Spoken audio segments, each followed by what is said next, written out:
If you haven't seen Aliens and you're listening to this, what the fuck is wrong with you?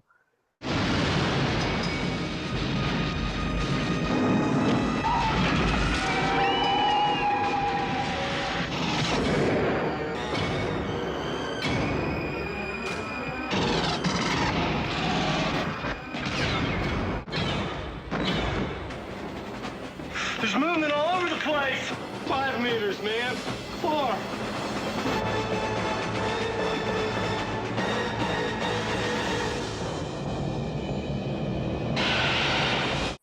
Ah, The fuck was that?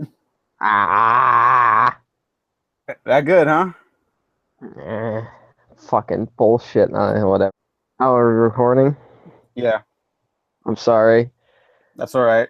What kind Look, of... man, we're here to talk about aliens, but I'm here Yeah. to talk about how I just bought the Alien Legacy collection on Blu-ray, and the fucking copy of Aliens that came with it didn't work. Fucking got to the part where they all go in and they all get attacked, and it just started it just skipped the whole scene, like it fast forwarded automatically. And I kept trying to rewind, and it would just fast forward again. I've never seen that, and it made me so angry. Maybe it's supposed to contextualize that the scene happened so fast and it's in the highest No, quality possible. no, I'm trying to make you feel better. I don't believe that at all. I'm so sorry. it's fucking bullshit. I only got it because I realized I didn't own a copy of Alien Resurrection, and I'm like, I have to rewatch it before the fucking show. I'm happy to be back talking more alien stuff with you. I really enjoyed our alien discussion, even though it ended up being more about the legacy of Alien and the impact it had. Yeah, But I think that's kind of important to talk about too, because these are pretty impactful movies for yeah. for pop culture. I mean, movies, yeah, for sure, but Alien specifically, this impacts everything in the sci-fi action genre.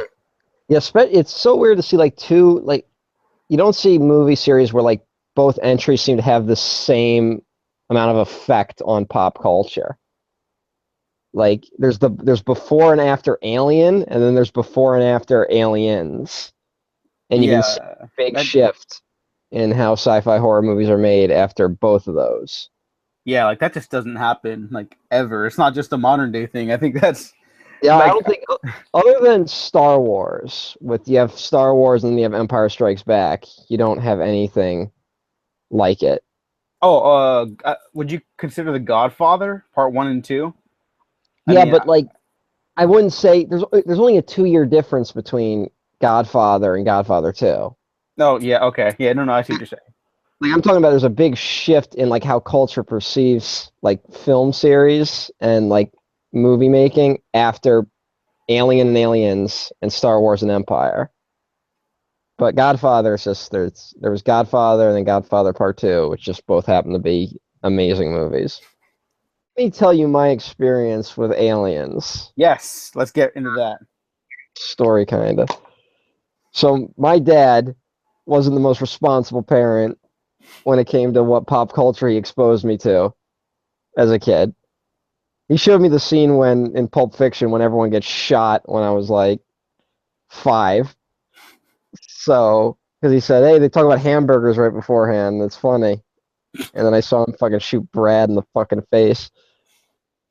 So, one night, I had just moved into this new house, and Dad was like, hey, at night tonight, we have to stop everything and watch this movie that's going to be on TV. And I'm like, what movie? It's Aliens. And he's like, it's kind of a scary movie. And up to this point, the most scary alien movies I had been exposed to was 20 Million Miles to Earth, or Earth versus the Flying Saucers. Really simple shit. And I'm like, all right. And can I invite my friend who I just met a week ago from across the street? And Dad's like, sure. So we all got together. It was dark as shit, and sat down to watch Aliens, which was the scariest fucking experience of my entire life. Because once this movie gets going, it never lets up. Like once everything goes wrong about like 40 minutes in, it just becomes a nonstop nightmare of a movie. And as a kid, and even as a kid, like just the suspense building it up of like knowing you're going to this alien planet and you're going to see some creepy aliens is enough to like just get you on edge, like give you a heart attack almost. And then once stuff starts going down, it delivers. And I traumatized my friend from across the street who wasn't expecting that. And it was fucking. I mean, I don't think I'd seen violence in a movie like that up till that point. I always think of the pilot that gets killed in it when the alien comes up behind her and you just see the blood like just go all over the window and you just see her body like just scraping against it. Yeah, I think that's the grisliest kill in the movie. That one, like maybe in the series, is one of the most gruesome. I mean, we'll talk about the ones in Alien 3 because Yeah, Alien 3. Whoa, but that one shocking for sure. Yeah, that one was the one where there's just so much blood after that moment. And so, and that's the thing. I think a lot of young people are exposed to Aliens before Alien. I'm not sure if that was your experience. Like I mentioned in the previous Alien discussion, I caught glimpses of it, but I didn't watch it all the way through first. Yeah, and then built my way up to it, and I was like, whoa, this is a fucking ride. Do you think we needed Aliens? Like, I know the impact it had afterwards, but in terms of movies that needed sequels, like if you saw Alien today and it was just as good as it was then, would you say, I want to see a sequel to that? I want to see what happens to Ripley. Or would you say, leave it alone, it's perfect, one and done is all you need? If it was hypothetical, like if I didn't know that the sequel was going to be Aliens, like I just had no idea what the sequel would have been, I probably would have said no. Like I probably would have said, don't fuck with it. Like don't give us any ideas of what could have happened. But I mean, the first Alien movie is very like closed, like it's just standalone. Most of these movies are pretty standalone, and they only connect to each other like very, like slightly, just Ripley kind of going from movie to movie. But there aren't like it's not like there's something set up in movie 1 that pays off in movie 3 or something. If someone like gave me a glimpse into the future and I saw that we would have gotten Aliens out of a sequel to Alien, I would have said yes. Because I know it's fun for some people to shit on Aliens today, but I think it's still a great movie. I still think the theatrical cut is great, fantastic, one of the best sequels. When I finally watched the director's cut, when I got the entire Alien box set, that's when I turned on Aliens. I was wrong, obviously, because the theatrical cut is still fucking 5 out of 5, the highest praise you can give any movie of this caliber. And we'll talk about why in a second, but I really dislike the director's cut. I think the pacing really slows down. You get a little more into the mindset of Ripley, but that's like it just makes Newt seem more like a replacement daughter than like any sort of, I don't know. It doesn't work for me. There's a lot that doesn't work for me in it, and it's too stretched out, and that the pacing gets all off, and it's not as exciting. I don't hate the director's cut, but it's not like the version I prefer. I mean, the theatrical cut is just so much tighter. And the thing about the director's cut I don't like is they have those like miniguns. There's a scene with miniguns and all, and that's the scene. Like a lot of people complain about how Aliens diminishes how scary the alien creature is. And I don't agree in the theatrical cut, but in the director's cut, when they set up those 2 miniguns and there's just basically a scene of just aliens getting mowed down in this hallway. They don't show it too much, but you get the implication that they're just sending alien after alien at these guns and they're getting killed. That's when it starts feeling like the threat of the aliens isn't as great. Like if you just have enough bullets, you probably could have stopped them. That's what that scene makes the aliens feel like. Whereas the other scenes, I think, still manage to show that even with that type of firepower, the aliens are just too overwhelming.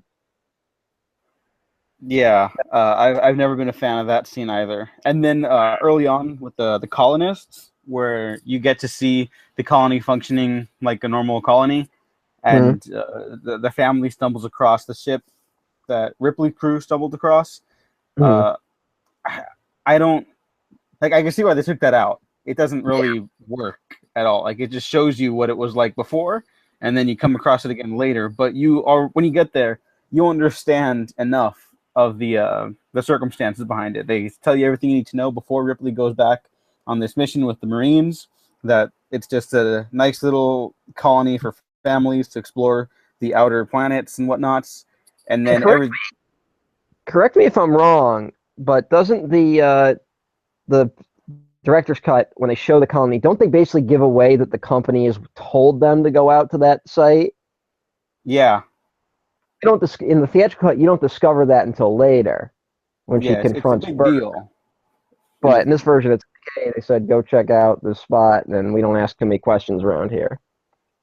Yeah, and that's not exciting. Like they just tell you, and so you know what you're getting into even more so. Like obviously, the sequel to Alien is gonna have more aliens, especially when it's just the first title plural. So like you know what you're gonna get into. It's just it's over explaining to the audience, and that's boring. Yeah, Yeah. it's hard to imagine, but how brilliantly simple is this sequel? Where it's like, hey, remember first Alien, where that one alien was so scary? Let's do a sequel. And now there's a bunch of them. Like that's all you really needed to pitch. Like, hey, now there's more, and that's how you get your movie. And it's really structurally similar to the first movie, and not in a bad way. It's just the first movie with a lot of action elements now, and a bigger cast and bigger budget. It's like James Cameron does the same thing for Terminator and Terminator 2. It's structurally the same movie. It's all the little moving parts that are different, Hmm. and with a bigger budget and bigger action. You know. Well, it's like poetry; it rhymes. Oh God. Okay. Never, maybe it was a bad example. No, no, no. I think it shows that you can repeat movies and kind of comment on a sort of formula and make it interesting. You can build off of a formula. I mean, fuck, the Bond movies have done it for like 30 films at this point. Some are better than others, but like some take that formula, make it real. I mean, or think about like you saw Creed. Creed is the exact same film as every other Rocky movie, Yeah. and it's great. So like you can do that. Yeah. It all comes down to just having a good director. I mean, there's a lot of other moving pieces that come into Yeah. play too, but I mean, if you have a really good director who knows how to deliver, you mean you're pretty much in good hands. You know, like Terminator Genesis. If you had, I don't know any good journeyman directors right now. Like if Justin Lin directed it. I know you're not a fan of the Fast and Furious movies like I am, but I think it would have been at least exciting. Like for a retread, like it still would have been fucking stupid. Like that's a really dumb movie. Not to Uh, go off on Terminator Genesis too much. no. But I'm just, uh, yeah. If you have a good director, you could accomplish a lot of things. They should have fucking. I hate that they did another action turn like that. See, the Terminator franchise is kind of like what should be like the Ghost over the Alien franchise, because the first Terminator is not really an action movie. Like there's some action in it, but it's more like a horror film. Luckily, so far we haven't had people trying to imitate aliens too much, even though a lot of people have been talking about it for a long time. Because if they just start copying, if they start making every Alien sequel like Aliens, then it'll fucking suck after like maybe one reboot. I doubt it. I mean, even like Terminator Genesis fucking blew. So I feel like if we get this rumored where they bring back Sigourney Weaver and Hicks, it's gonna just be Terminator Genesis all over again. And Newt, don't forget Newt. Yeah, well, that's gonna be a different actress, so who fucking cares? Yeah. So let's just get into the overall story of Aliens. Say, like, just get into the story of Aliens. The theatrical cut is so much better at getting right into the story, like the action of the story. I mean, like the director's cut. There's so much bloat in the front of that movie. With you get one extra scene with Ripley, where she's kind of like she finds out what happens to her daughter, which is all right, but you don't need it. And then you get that long scene with the colonists, and it just makes the beginning of the movie drag too much. Like, I like that the Alien movies kind of have a slow beginning, but the way it happens in the director's cut of Aliens kind of sucks. Whereas the theatrical cut, you kind of just get your setup really quickly. It's like, hey, there's this base. We've lost contact. We need Ripley to go in. And it goes to show that, like, if you have the bare minimum, like, again, if you have a good director, you can make it work. And so in the debriefing post the Alien events 50 plus years in the future, after she wakes up, and she's talking to all the board members, are like, there's nothing there. You're like, we don't know what happened, but you're clearly just crazy, or you're lying to us, because we have colonists there. Nothing's wrong. And then immediately after, they're like, we lost contact. So help. You know what, though? There could have been another sequel in here. I was just thinking about it on my rewatch this time, where, like, they say, yeah, we've been on LV-426 for years now, and we haven't seen anything. Which you could have done another sequel where that was true, which means that ship that was stuck there left at some point and was fucking trolling around the galaxy. There's some scary implications to that. Like, that could have been you could have taken us in a whole other direction. But yeah, that's fucking terrifying. And there's also that idea of, like they say, we've been on over 300 worlds and we've never seen anything like this. And that just, like, goes like, well, what the fuck is happening in other corners of this universe? Like, that was always the cool thing about Aliens. It just felt like there was some horrible nightmare going on just at the boundaries of this story, and we're only getting, like, a peek at it. There's the ultimate threat of these aliens getting back to Earth in, like, every movie. So, I just always liked that. Yeah, but I got more thoughts for what they should be doing with the Alien franchise. But I want to talk about Aliens right now. So, the cast and crew of Aliens, these really macho Marines full of bravado, and Lance Henriksen they're more caricatures than characters, I think, but they're like the defining caricatures, Well, I think Bishop in this film kind of sums up the differences between Alien and Aliens.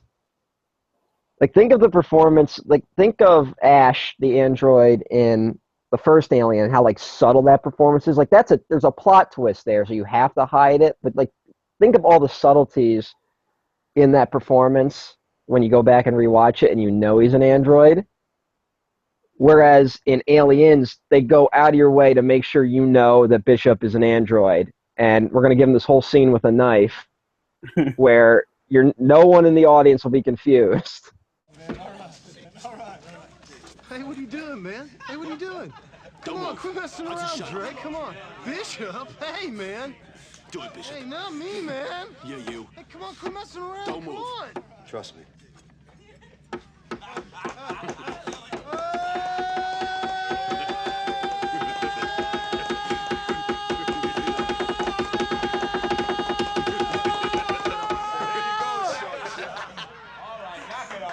Alien is subtle, Aliens is not. And that's not bad, it's just different. And that knife scene, that was done practically, right? And then they sped up the footage? Yeah, because I know, like, I think Lance Hendrickson said he can do it. That wasn't funny, man. And I've seen my dad try and do it at the bar and cut his finger open, which was hysterical. I like the introduction of all these Marines. I love just them waking up. I think that's a great moment. Thing I want to point out is one thing I love about James Cameron is his older work when he didn't have CGI to use all the time, is that he gets, like, every dollar out of his special effects. When those pods open up, they did, like, a mirror effect to make it look like there were more pods there than there actually were, because they couldn't afford to build more than, like, 4. Oh, I never knew that. if you look at the wall, it's a mirror. But he shoots it in such a way that it looks like you couldn't. He makes his movies look so huge when he definitely didn't have the budget to make like a movie as big as it appears. I mean, just look at how big Terminator is. I mean, he did that movie on like a $5 million budget. I realized something though, and this is in my head. I have no idea if this is what the movie is trying to say, but this is what I think in my head about the Colonial Marines in this film. These are all the rejects. These are not like the top of the line Colonial Marines on this mission.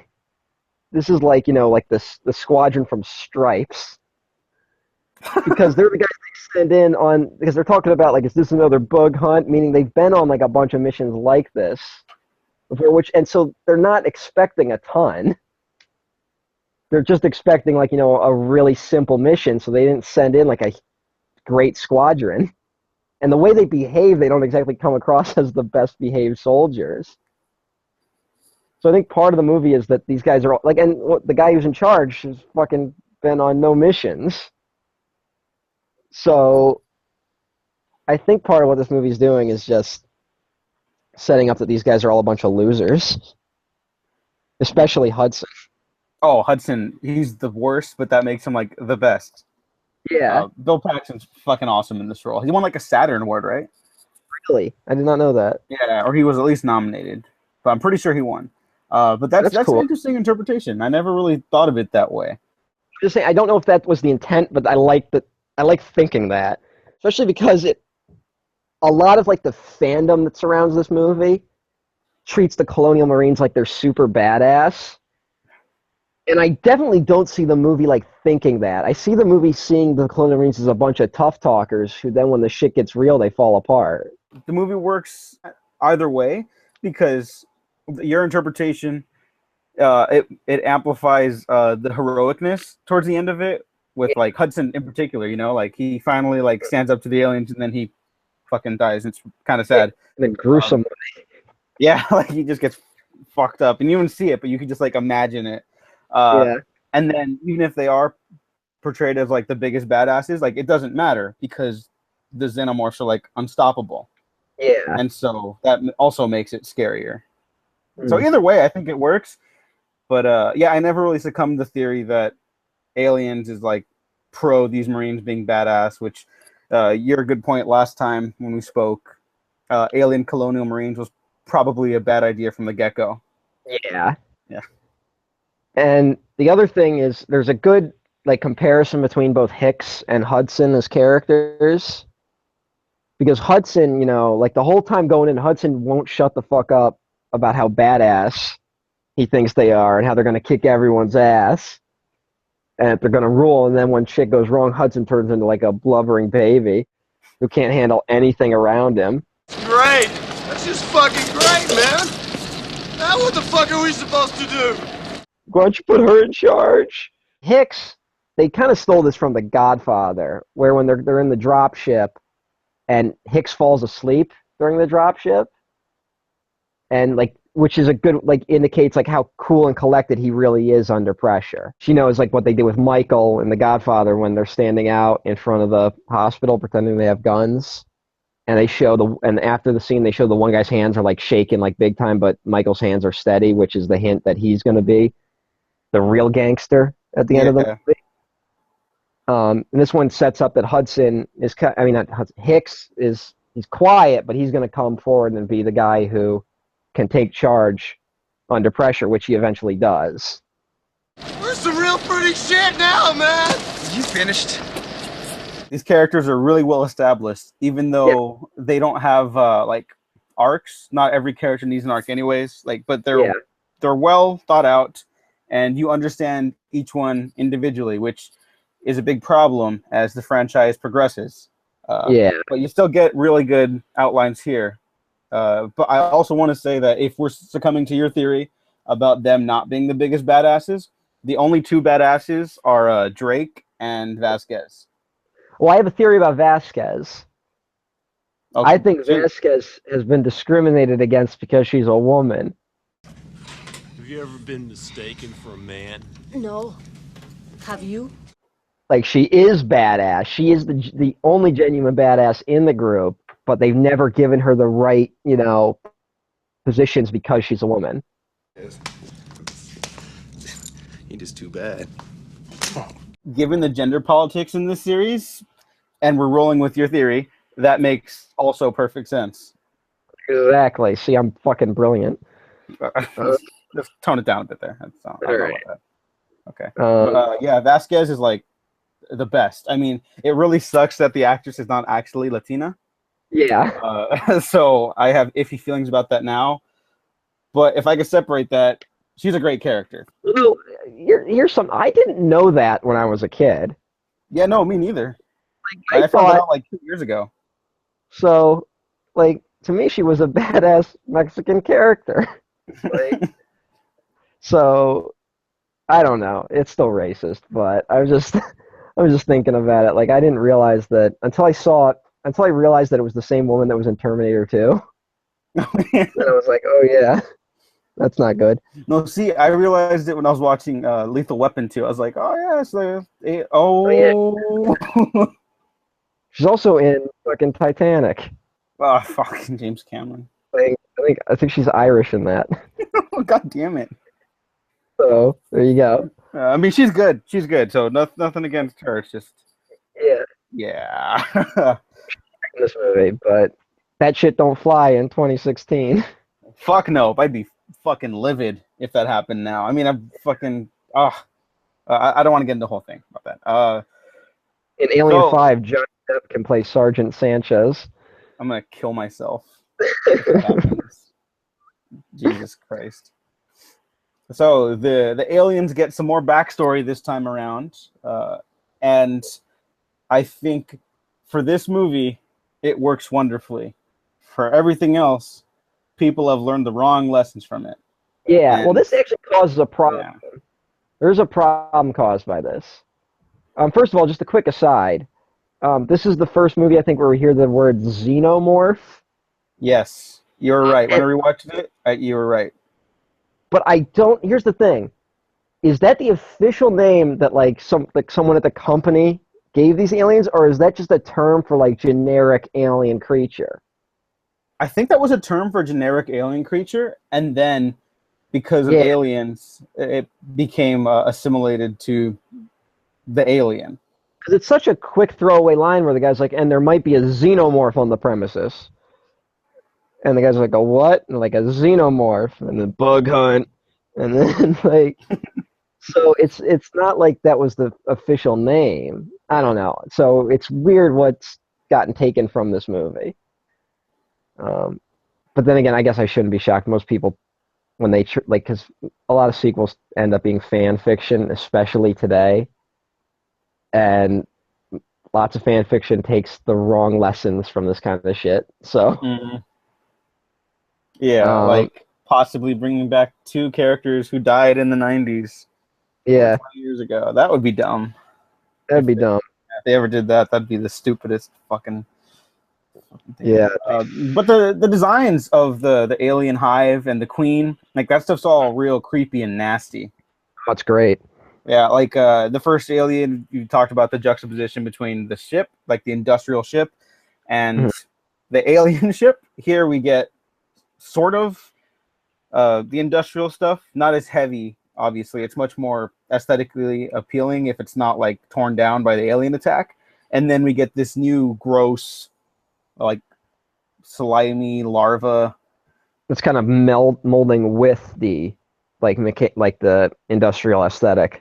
Yeah, and it's also perfect because the aliens can also blend into that, which just that's some creepy shit when you see that for the first time. Yeah, that reveal is amazing, and it's 2 reveals because first you see him coming out of the ceiling, and then you get the suspense of oh my god they're coming after these guys and the soldiers don't even know it, and then you get the second reveal when the girl gets killed, the first one dead, when she gets it in the fucking back. And like you don't see that alien the first time you watch that scene.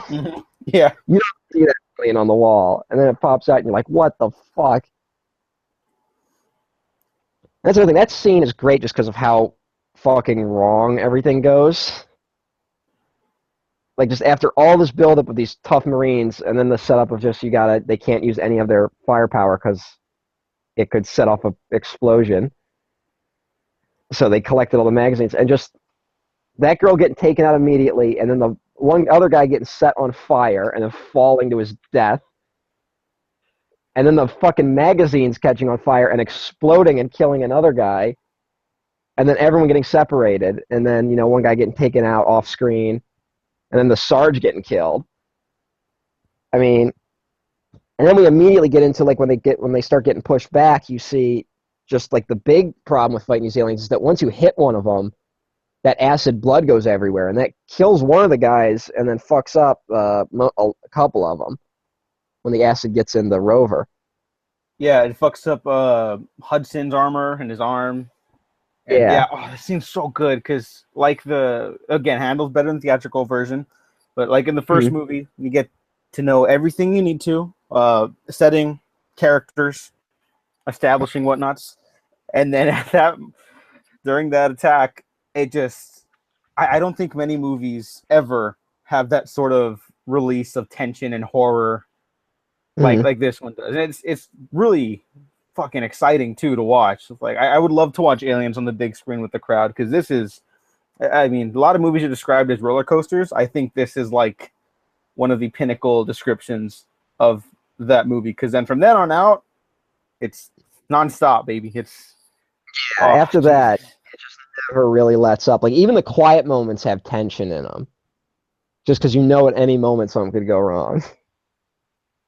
Yeah. And when I first watched it, I was really sad that all those people died. Not because I really cared. I mean, it sucks because they're people and they died. But I was like, oh, this is it. This is all they have left. And it's so good.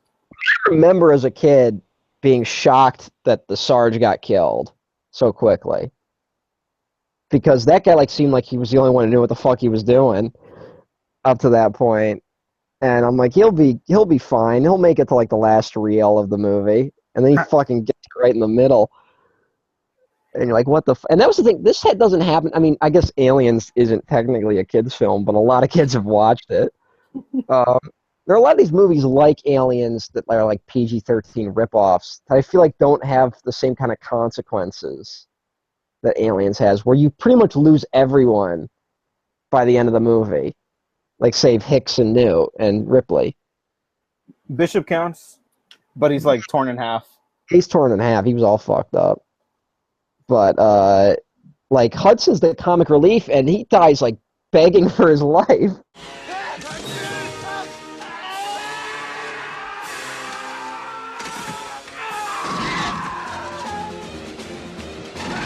A lot of people go this movie's weak sauce compared to Alien. I get Alien's probably a scarier movie, but this movie's not soft. Yeah, no, it's really not. We meet Newt and we're told straight off the bat our whole family's dead. That's pretty dark. It's really interesting that you bring that up. Yeah, a lot of kids have watched this movie. And I think because it's more of an action adventure, I mean, it's still fucking horrifying, the shit that happens in this movie. But because it's more action adventure, I think more people are lenient on it than that. I think Drew at HitFix, one of the senior editors or members at HitFix, really talented writer. And he showed his kids Aliens, and he got a lot of shit for it. And I was like, I don't think he should get shit for that. I mean, the guy, I think I remember he wrote a really good piece about showing his kids Aliens. I read a piece where some guy was like, I showed my kids at a birthday party and their friends Aliens, and here's how they reacted. And it kind of shows how this movie still holds up today. Yeah, that was the guy. Yeah, that was a great piece. I can't believe anyone gave him shit for it.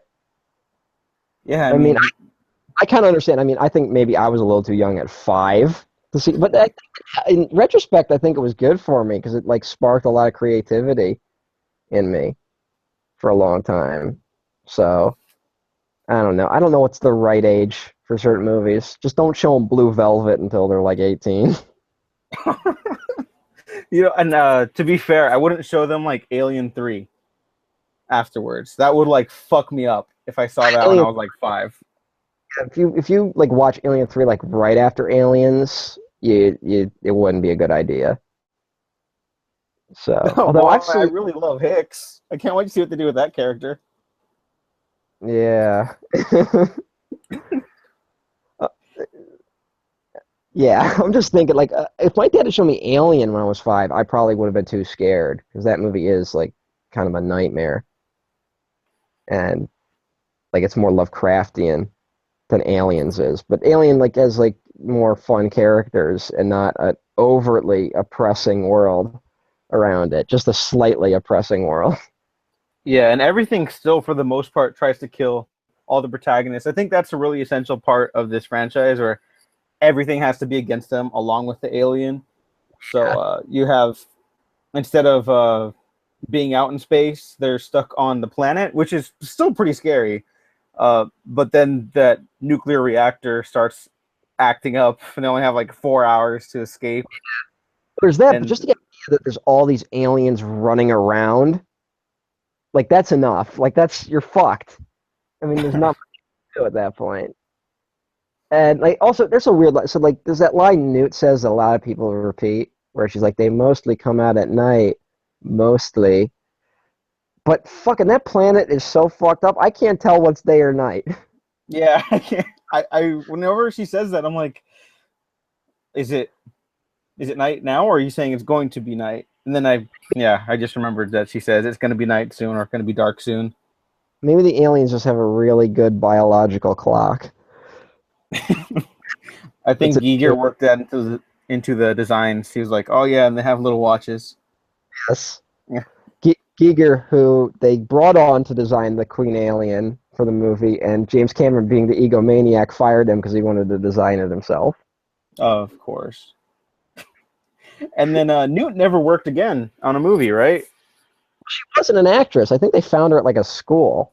Oh, okay. I just assumed that it was because James Cameron like broke her because he was No, such because like a dick back then. there's if you have access to any of the behind the scenes documentaries for any of the original 4 Alien movies, they're all really interesting.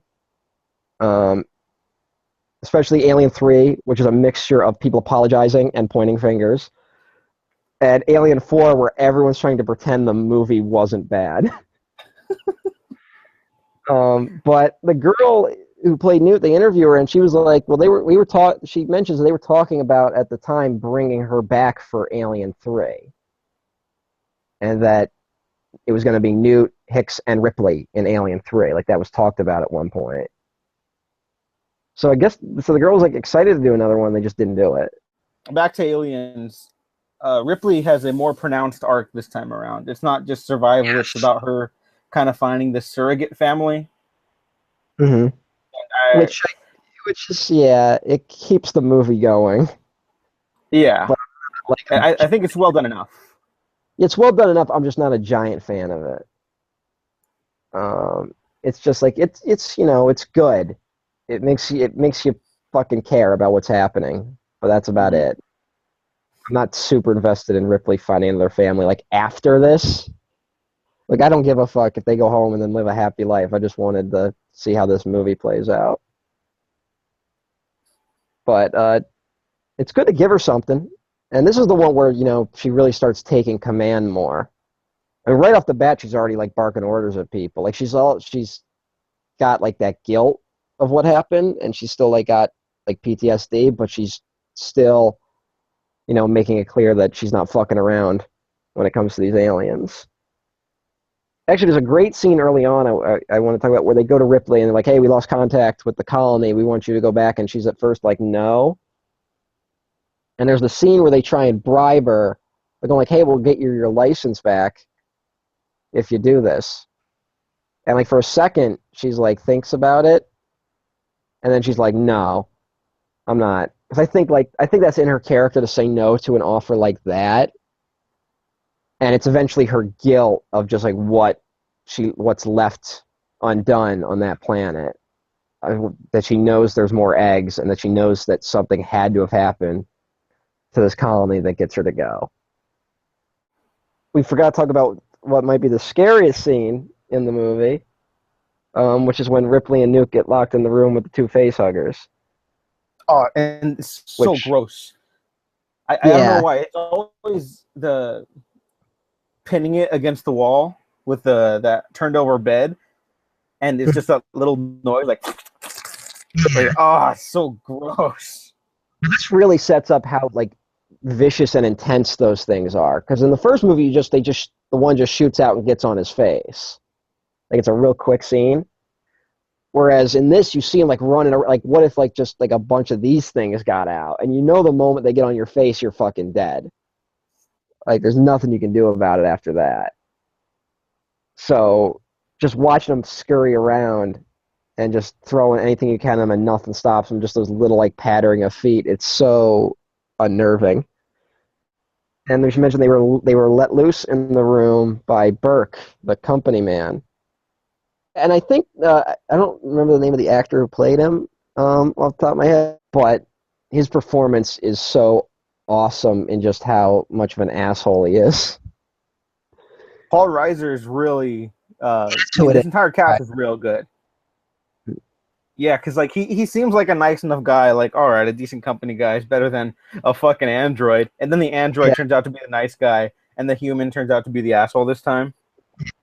Although that's when you get into some of that James Cameron bullshit commentary, where Sigourney Weaver's to him like, you don't see them screwing each other over a goddamn percentage. And I'm like, Ripley, I get that you're angry, but I would fucking rather deal with Burke than those fucking aliens.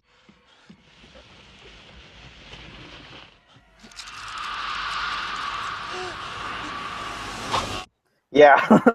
I mean, it's a good moment. It's a good line. But also, yeah. Yeah. Ripley can clearly go mano-a-mano with Burke. You can't go mano-a-mano with an alien. And you can just hear James Cameron's voice in that line. Like, that's a very James Cameron moment to me.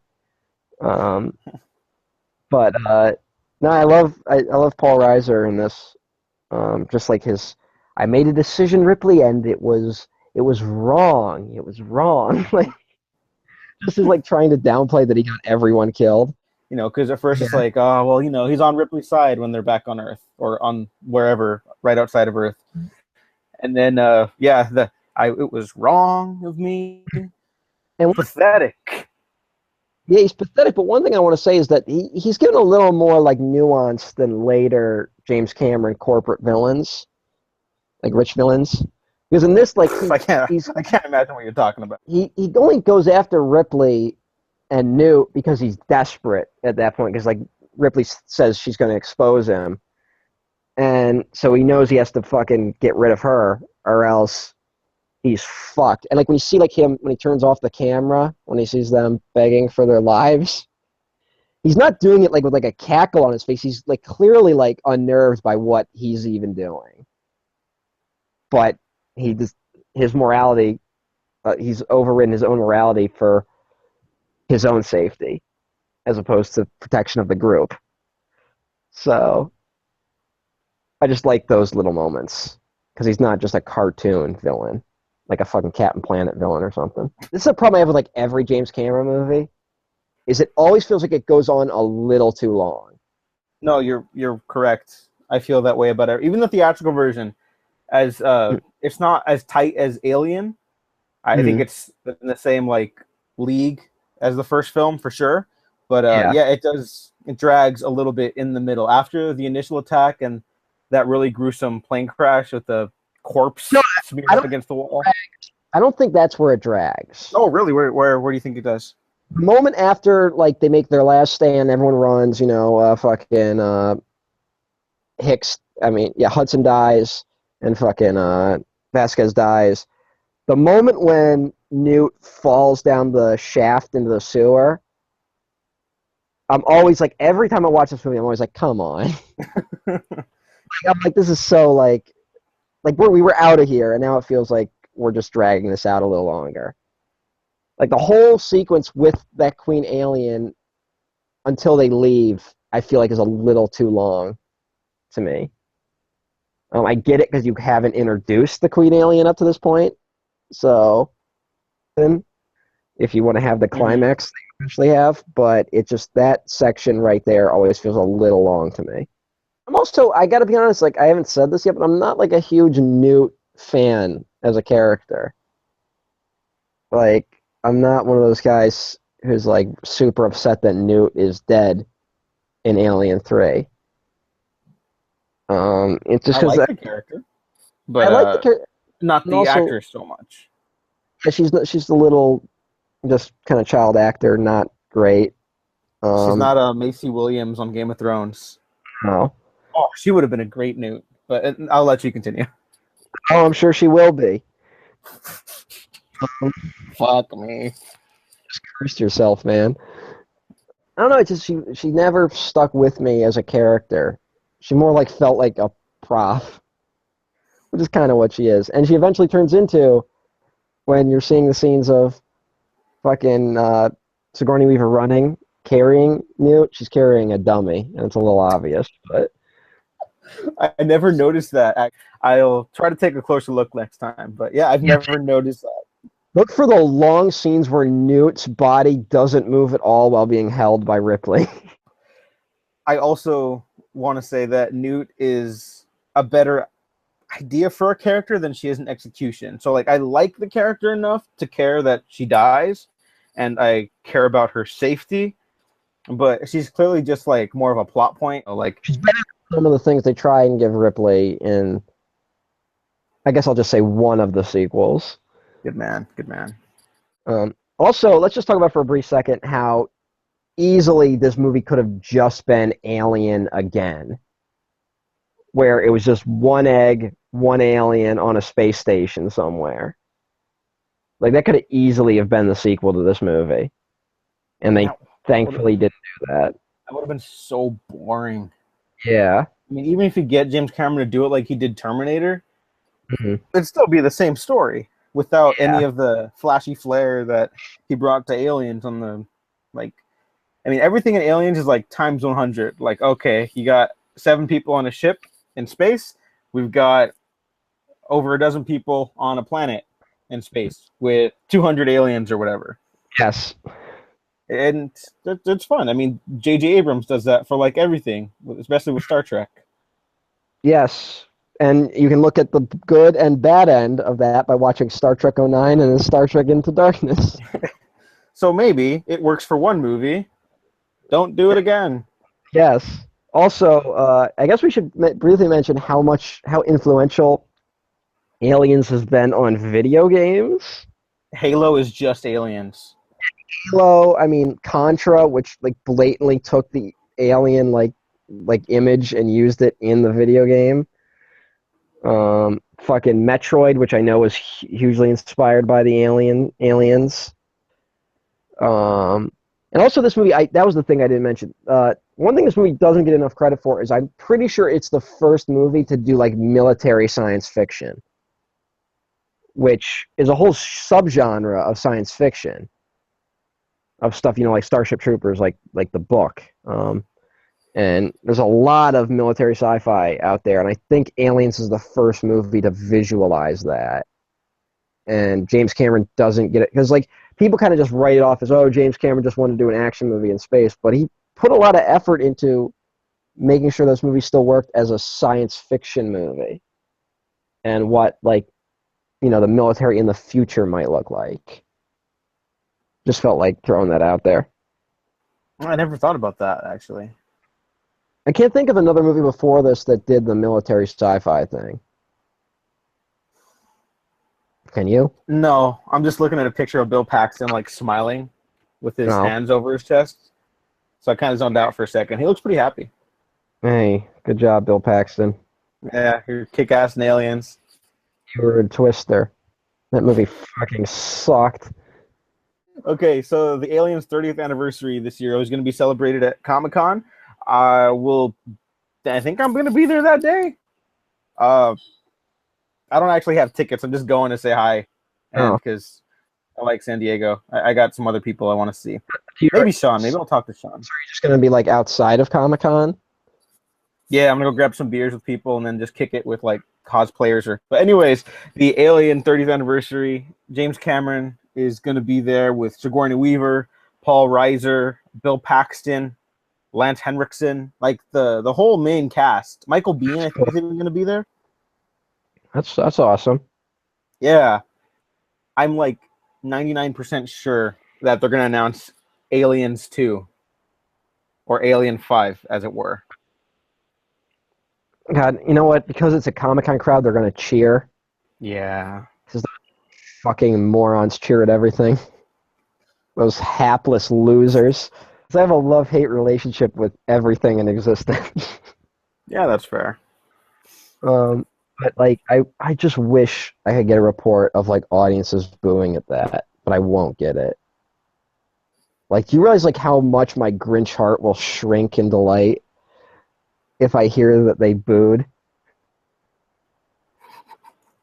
You know why they won't? Also, not just because they're hapless. I don't think that's true. I don't think all of them are. I think a lot of people are, but because everyone misunderstands why Aliens is so great. You know, it's not just because it's a cool action movie. It's because this is what happens when you get an action movie premise set up against a Lovecraftian nightmare.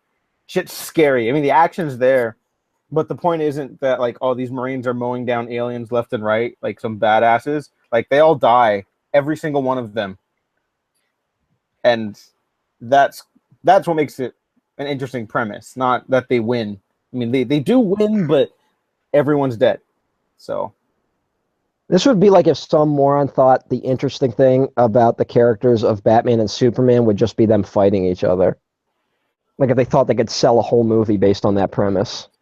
Congratulations, aliens, for living 30 years. And having a pretty good legacy up until this point. Announcing that you plan to kill yourself by making Aliens 2. Fuck movies.